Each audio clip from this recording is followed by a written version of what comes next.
Good afternoon. Welcome to 13 News at Noon on this Thursday. I'm Dustin Grove here with meteorologist Sean Ash. Some like it hot. Yeah. And it's a good day today for it. It is, yeah. We're going to be close to 90 again today. Again tomorrow.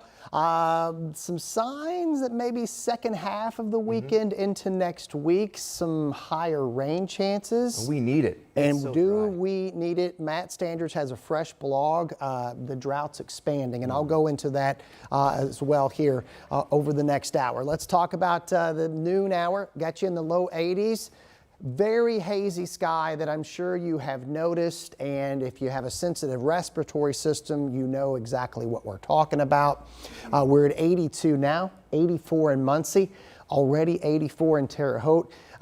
Undoubtedly, we'll have some 90s sprinkled across our high temperature map this afternoon. In the city at this hour, dew points remain in the 50s, so it's not terribly muggy air, and that means in the shade it feels pretty good. What doesn't feel good is the air quality, which is still in that unhealthy for sensitive groups. So young kids, or if you have asthma, things like that, you want to limit your outdoor times. You can kind of see where we are in those air quality alerts.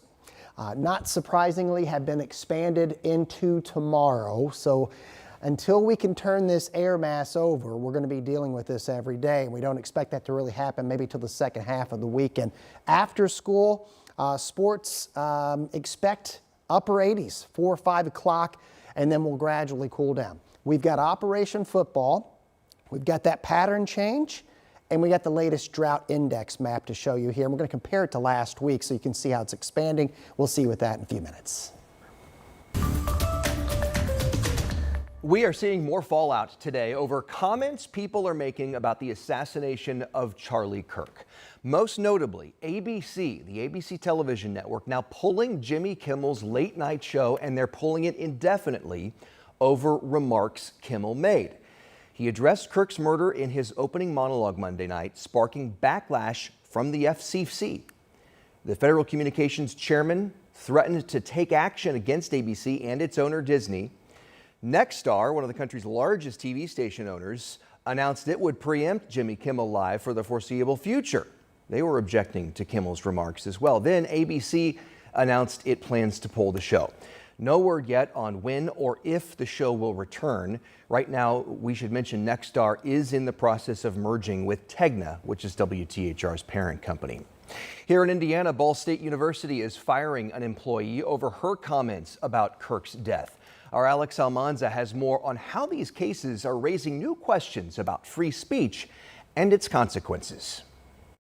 Ball State University has fired Suzanne Swierk, the Director of Health Promotion and Advocacy, after her social media post about Charlie Kirk's death drew outrage. She wrote, quote, "If you think Charlie Kirk was a wonderful person, we can't be friends," calling his death, quote, "a tragedy for his family, but also, quote, a reflection of the violence, fear, and hatred he sowed." By Wednesday, the university confirmed her termination, citing Hedgepeth versus Britain, a federal ruling that allows schools to discipline employees when their speech disrupts operations or undermines trust.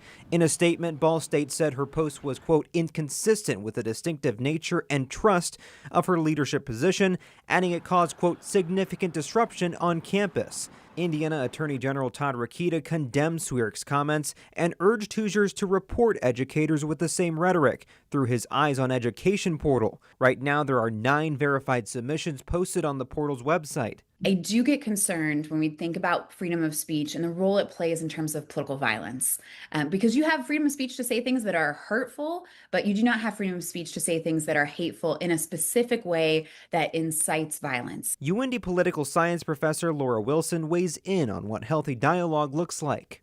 There's going to be people you disagree with strongly, in fact, but that should never lead to action that can be hateful and in terms of political violence. I feel like we would do best as a democracy to have open dialogue. That former Ball State employee has not responded to requests for comment. Ball State says a second employee's post is now also under review.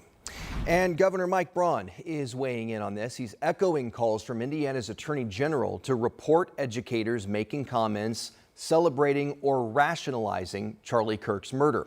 In a post to social media, Governor Braun said, "We hold teachers to a higher standard, and a few are not living up to that standard." He says we must protect the First Amendment, but he went on to say the Secretary of Education has the authority to suspend or revoke a license for misconduct, and the office will review reported statements of K-12 teachers and administrators who've made statements to celebrate or incite political violence.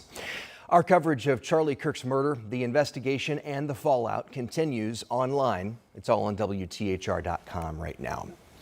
Other news this afternoon, the company that owns the Washington Square Mall in Indianapolis is in court. That property, we've told you, has had a number of issues, several complaints lodged against it. Court documents say the county's health department found 4 current violations there.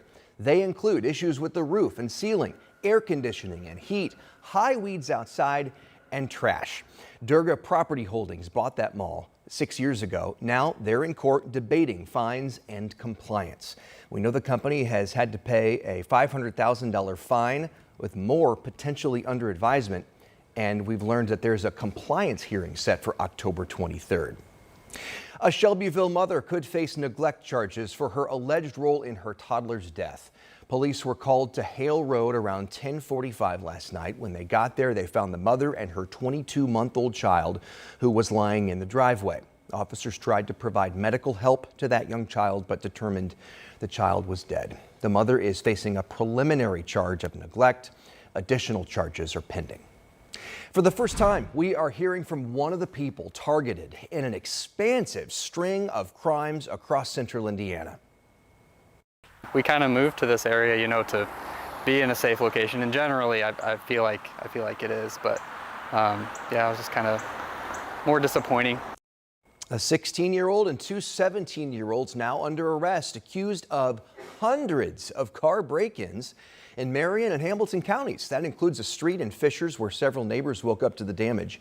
IMPD Chief Chris Bailey said the teens committed more than 200 crimes. He says there could also be charges filed against the parents. Police say their investigation is not over yet. They're still piecing all of this together. They're asking the community to speak up if you know anything or think you might have surveillance video. We'll take a look at this. 4 homemade explosive devices, marijuana, psychedelic mushrooms, all found inside an Indianapolis home. And police made this discovery while investigating a road rage case. It happened back on August 21st on the northeast side. Man says a motorcyclist was passing drivers really fast and then riding next to cars illegally, so he honked his horn.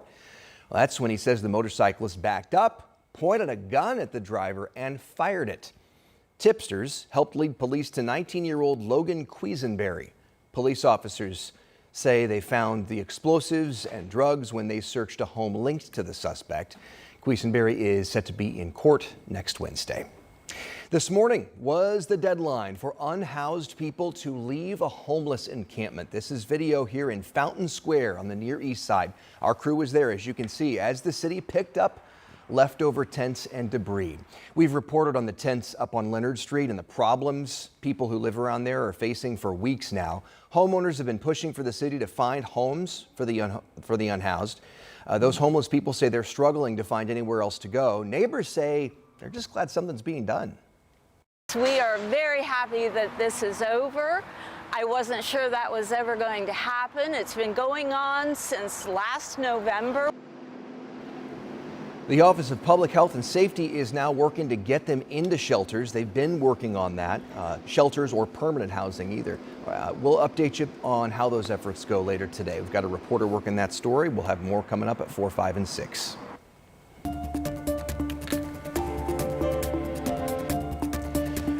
The Miami Correctional Facility is transitioning to an ICE holding facility, at least partially. Now the Department of Correction is getting money from the state to do that. Detainees are expected to start arriving on or after October 1st. The State Budget Committee approved the DOC's request for nearly $16 million to get that facility ready to make upgrades to it. And to recoup those costs, Indiana will charge the federal government $291 a day per detainee. I don't want to come to you for more money. It is a high rate, but keep in mind we are housing them, we're feeding them, giving them medical care. They're getting their legal rights, everything they have, obtained to them. I trust that you understand that some people have a different perspective and be a little bit maybe more focused on human rights and the real function of Indiana state government, and wonder how we find ourselves in this position where we're going to profit off somebody else's misery, which is what it comes down to. The federal government says it'll fill at least 450 beds with ICE detainees every day for 2 years. When you do the math, that's $79 million the state stands to bring in to its general fund. If all 1,000 beds are filled for those 2 years, the state looks to make $213 million from the federal government. The Miami Correctional Facility is one of 2 places in Indiana expected to house detainees. Back in July, federal officials announced plans to house up to 1,000 detainees at Camp Atterbury in Johnson County as well. It's not yet clear when that will happen.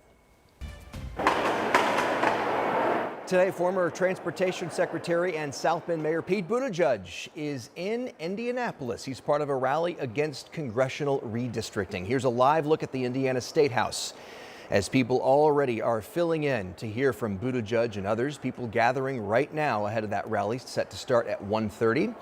Indiana Republicans are weighing whether to redraw our state's congressional map. It's part of the push by the Trump administration to try and secure more GOP seats during next year's midterms. Our team is at the State House. We'll have the very latest starting on 13 News Today at 4.